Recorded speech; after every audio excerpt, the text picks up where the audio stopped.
Well, I did it. 28 days, every single day in the cold water. It was not easy.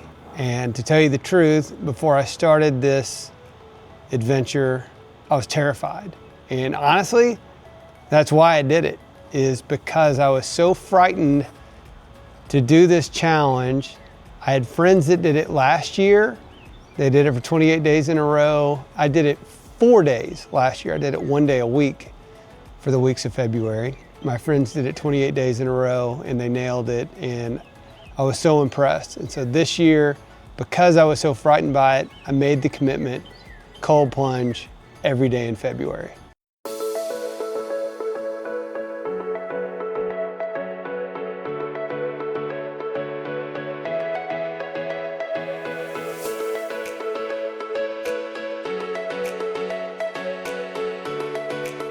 The first day, there I was, scared like a child, staring at the water. It was, I think, like 38 degrees in the water. It was cold, maybe 39.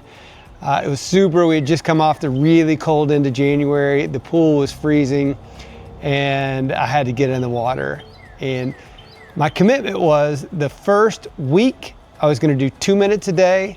The next 2 weeks, 3 minutes a day, and then I would bump it up to 4 minutes in the final week. So that was kind of my method of going through things. And that first 2 minutes in that cold water, it got me.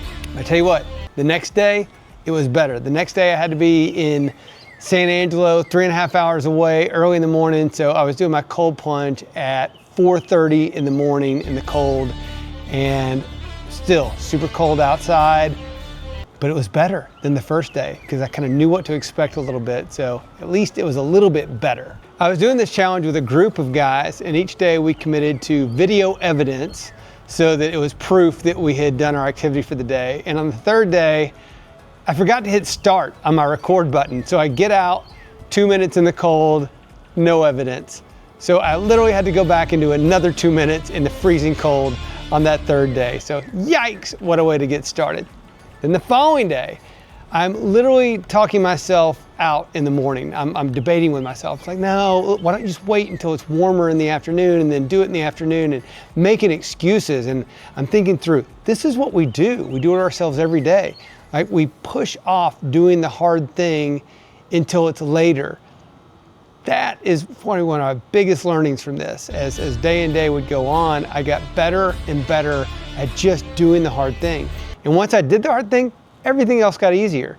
And so that fourth day, I pushed myself, no, I'm not gonna wait till 5 p.m. I'm gonna get out and do it right then. So while I got better and better over time, I would still find myself just coming up with little excuses while not to get in the freezing cold water. Because I gotta tell you, it is hard every single day. It doesn't get like super easier, but it gets better.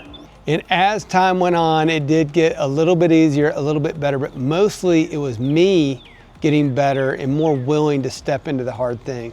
And then it got interesting because I was not at my home every day. A couple of days I was gone at a retreat. Another couple of days I was in a hotel, and then towards the end of the month, 4 days in a Colorado hotel with ice cold Colorado bath water. So that was plenty cold towards the end of the venture. And then the final 2 days of my 28 days was back at home in the pool.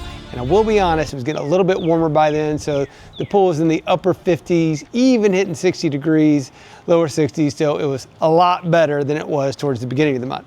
However, the consistency of it really, really did something for me. So much so that I've committed to extending my 28-day challenge into a 50-day challenge.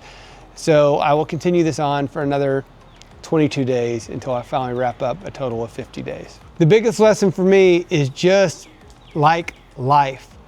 We tend to avoid wanting to do the hard thing, whether it's a conversation we need to have, a phone call we need to make. It can be anything. It can be exercising in the morning. The exercise is not easy and it is hard, but yet when we finish it and do the hard thing, we feel so much better. So if anything, this is the big evidence for me on doing that hard thing. The cold plunge challenge is definitely a hard thing. So I encourage you to look in, dive into it next year or this year. If you got a cold plunge or an opportunity to cold plunge at your gym or at your house, do it. It's worth it. You won't regret it. If you like this kind of content, if you like learning about hard things, about systems for life, about parenting, about wow moments and other things, then follow us along. Like, subscribe, follow the channel, and look forward to seeing you next time.